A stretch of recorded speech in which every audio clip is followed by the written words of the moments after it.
So, who is this Shlomo Kramer, and why is this important? You're going to want to watch till the end.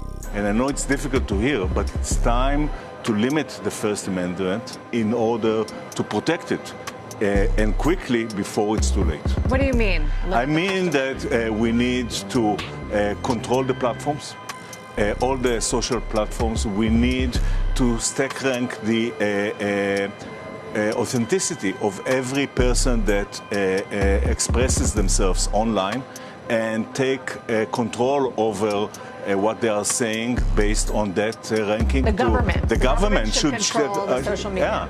Yeah, should do that. So, let's look into this guy, shall we? Here we have Shlomo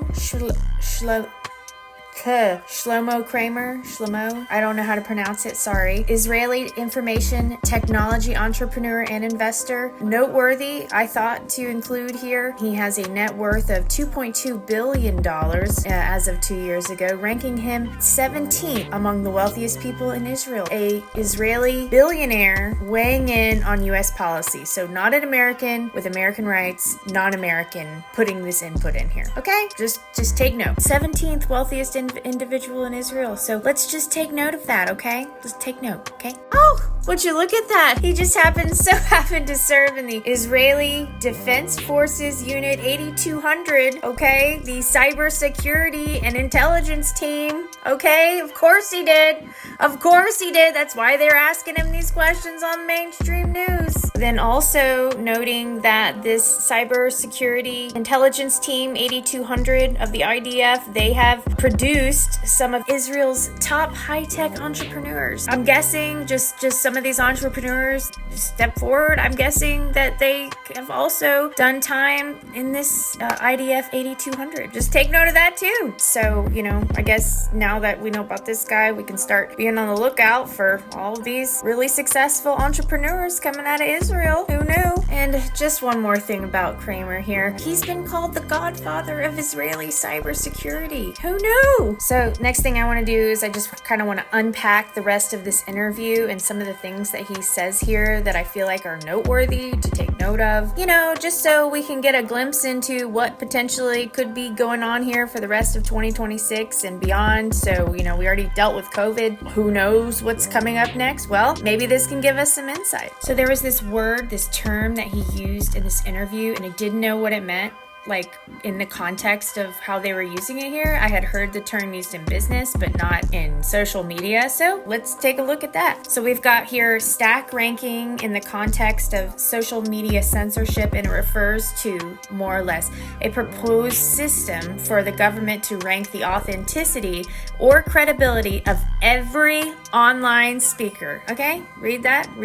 The government's going to decide the authenticity or credibility of every online speaker and then use that ranking, okay, to control the content that they're allowed to post, okay? Let's continue. So first here, I'll kind of unpack what stack ranking traditionally means in a business sense. It's the forced ranking, rank and yank in a business context where managers are forced to categorize a fixed percentage of their employees as high, average, or low performers, okay, high, average, or low, usually leading to the termination of those who are at the bottom here. In this social media terminology, it more or less reflects a similar idea of forced categorization, okay, how credible you are here, and your information that you're sharing, the subsequent punitive actions that would take place due to the speech of individuals online, and how the government would deem that credible or authentic, whatever their, classification system is and categorization system, whatever they've deemed it. Stack ranking in the context of social media censorship, as proposed by Kramer here, is social media censorship as a proposed system where the government ranks the authenticity or credibility of every online speaker, okay? And use that ranking to control what they are allowed to post online. It's not actually preserving the First Amendment now, is it? So, to continue here, it is Kramer's opinion, okay, that the U.S. government should implement such a system, okay, to take control over what people are saying based on that ranking so that they can prevent lies. Okay? Now, this sounds exactly like what happened during COVID, except, a step further. Let's just keep going. Some of the key aspects of this proposed meaning, according to Kramer, are an authenticity rating, where the core idea of this is to assign a subjective credibility score to every individual or speaker online. Okay. The second key aspect of this would be government control. The ranking would not really be neutral, organic process, but rather it would be administered or controlled by the government. Okay, take note. And then the third aspect of this would be content control censorship. The primary purpose of this ranking system and the ranking would be to serve as a mechanism for limiting First Amendment rights of the users over content that is deemed inauthentic or unreliable, potentially being restricted or removed. Sounds like an infringement on my First Amendment rights, doesn't it to you? I mean, personally, this sounds exactly like what happened during COVID, except being put into law. This is what this guy thinks we should do. So to summarize those 3 points and just cut straight to the chase for you here, okay? A subjective credibility score, administered and controlled by the government,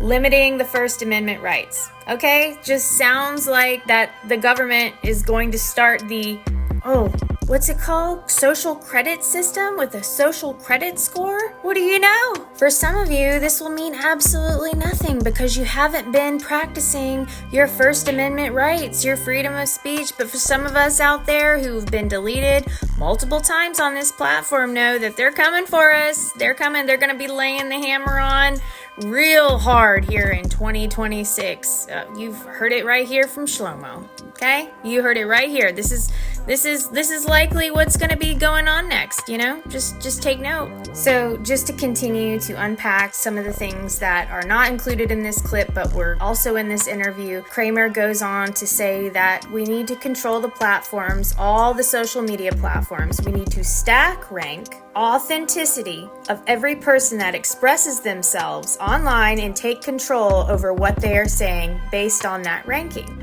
So should they censor them? The government should, yeah.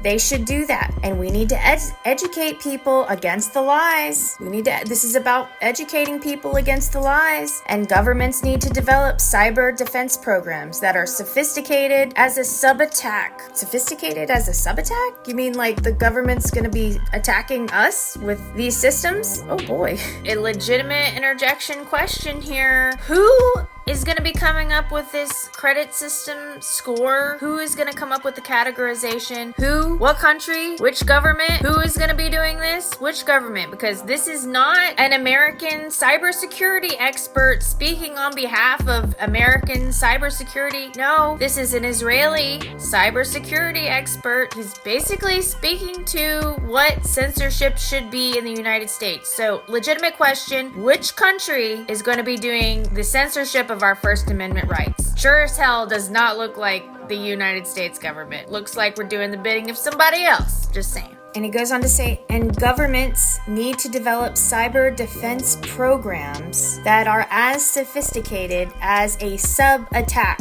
Okay, as a sub-attack. So at some point, he thinks that the government should be creating a program where they can attack this, where they can like nip this in the bud. Interesting. Continuing on, so he goes on to say, so you need to use technology in order to stabilize the political system, and you need to put adjustments that are perhaps not popular, but necessary. Just taking out the First Amendment altogether, but then putting the honest on the social media platforms to do this. You can expect censorship to be a huge topic for 2026, to say the least. Kramer goes on to argue that companies like his own can provide the solutions needed to this changing landscape. Problem, reaction, solution. We got it there. Take note. Also in this interview, the news anchor says China uses AI at the state level to control its population. While the United States is indeed in a race with them, Americans are not interested in state level government regulation. That is correct. And Kramer goes on to say here, and that's a big mistake, because if China has a single narrative that protects its inner stability, and the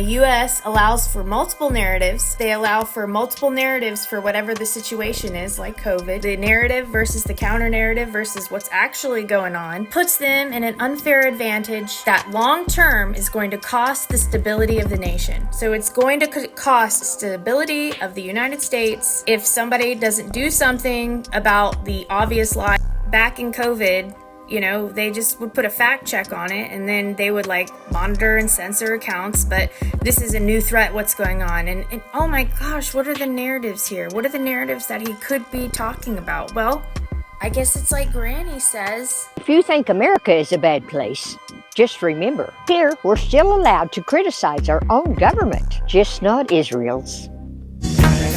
Things being labeled as anti-Semitism is literally anybody who's criticizing Israel's government and the things that they're doing and their involvement with the US, okay? And so it is alarming for this man, this specific gentleman, to be speaking out about US policy when he has a direct connection to the IDF. It's a really good thing. At least our president isn't in bed with Israel. Well, shit. I guess we're fucked.